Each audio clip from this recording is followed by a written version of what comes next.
ଆପଣମାନେ ଭାବୁଥିବେ ଆଜି ମୁଁ କ'ଣ ରୋଷେଇ କରି ଖାଇଛି ବୋଲି ଦେଖନ୍ତୁ ଭିଡ଼ିଓରୁ ଶେଷ ପର୍ଯ୍ୟନ୍ତ ଦେଖନ୍ତୁ କହୁଛି। ଚାଉଳଟି ଯେହେତୁ ମୋର ଆଜି ରୋଷେଇ ବାରି ଥିଲା ଚାଉଳଟା ଧୁଆଧୁଇ କରି ମୁଁ ଇଣ୍ଡକ୍ସନରେ ଚାଉଳଟା ଭରି ଦେଇଥିଲି ଭାତ ବସିବା ପାଇଁ। ଏପଟେ ମୁଁ ଆଳୁ ସିଝି ଯାଇଥିଲା ସିଝିବା ପାଇଁ ବସି ଦେଇଥିଲି ଆଳୁ ବି ସିଝି ଯାଇଛି ଥାଳିକି କାଢ଼ି ଦେଇଛି ଦେଖିପାରୁଥିବେ। ସିଝିଲା ପରେ ମୁଁ ଏଠି ତା'ର ଯେତିକି ସବୁ ଆଜିର ରୋଷେଇ ପାଇଁ ଯାହା ଯାହା ଜିନିଷ ଅଦା ରସୁଣ ସବୁ ଛଡ଼ାଛଡ଼ି କରୁଥିଲି।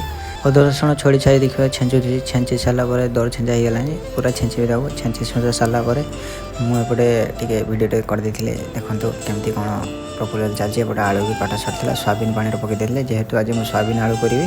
ଏପଟେ ମୋର ଭାତ ବି ଫୁଟି ଯାଇଥିଲା ଦେଖନ୍ତୁ ସବୁ ଜିନିଷ ଆଳୁ ପିଆଜ ଟମାଟୋ ବିଲାତି ସବୁ କାଟି ବାଡ଼ି ସବୁ ରେଡ଼ି କରି ରଖିଛି ଖାଲି ଭାତ ହେଇସାରିଲେ ରୋଷେଇ ହେବ ଆଉ ଭାତ ବି ହେଇସାରିଲା ଭାତଟେ ରଖିଦେଲେ ସେଠି। ତାପରେ ଏପଟେ ଭାତଟେ ହେଇଥିଲା ଦେଖନ୍ତୁ ତାପରେ ସୋୟାବିନ୍ଟାକୁ ତେଲରେ ଭାଜି ଦେଇଥିଲି। ତେଲରେ ଭାଜିଲା ପରେ ପିଆଜକୁ ମୁଁ ତେଲରେ ଛାଡ଼ି ଦେଇଥିଲି କିଛି ସମୟ ହେବା ପାଇଁ ପିଆଜଟି ହେଇସାରିଲା ପରେ ଟିକେ ନାଲି ନାଲି ପଡ଼ିଯାଏ ମାନେ ଅଦା ରସୁଣ ଦେଇଥିଲି। ତାପରେ ଅଦା ରସୁଣ ଦେଇ ସାରିଲା ପରେ ବିଲାତି ଦେଲି ବିଲାତି ଦେଇକି ଟିକେ କଷୁଥିଲି। କଷି ସାରିଲା ପରେ ଲଙ୍କାଗୁଣ୍ଡ ହଳଦୀ ଗୁଣ୍ଡ ସବୁ ପାଉଡ଼ର ପକାଇ ସାରିଲା ପରେ ଟିକେ ମସଲା ଭଲସେ ଘାଣ୍ଟିଲି। ତାପରେ ପାଣିଟା ପକାଇ ସାରିଲା ପରେ ତାକୁ ଟିକେ ଫୁଟିବା ପାଇଁ ଛାଡ଼ିଲି।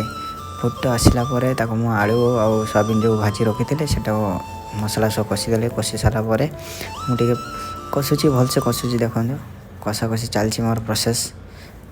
କଷି କଷାକି ତା କିଛି ସମୟ ପରେ ତାକୁ ଛାଡ଼ିଲି ପାଣି ଢାଳିଲି। ତାପରେ ପାଣି ଢାଳି ସାରିଲା ପରେ ତାକୁ କିଛି ସମୟ ପାଇଁ ଫୁଟିବା ପାଇଁ ଛାଡ଼ିଦେବି।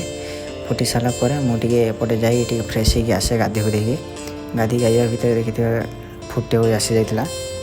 ଆଉ ତରକାରୀର କଲର୍ଟା ଦେଖନ୍ତୁ ଏବେ ମୁଁ ପୁରା ଗାଧୋଇ ସାରି ରେଡ଼ି ହେଇଯାଇଛି। ଆଉ ଏବେ ଖାଇବାକୁ ବସି ଦେଖନ୍ତୁ ଆଜି ମୁଁ ସୋୟାବିନ୍ ଆଳୁ ଝୋଳ କରିଥିଲି ଖାଉଛି। ଖାଇସାରିଲା ପରେ ମୁଁ ଡ୍ୟୁଟି ଗୋଟେ ବାହାରି ଯାଇଥିଲି ଯେହେତୁ ମୋର ନାଇଟ୍ ସିଫ୍ଟ ଥିଲା।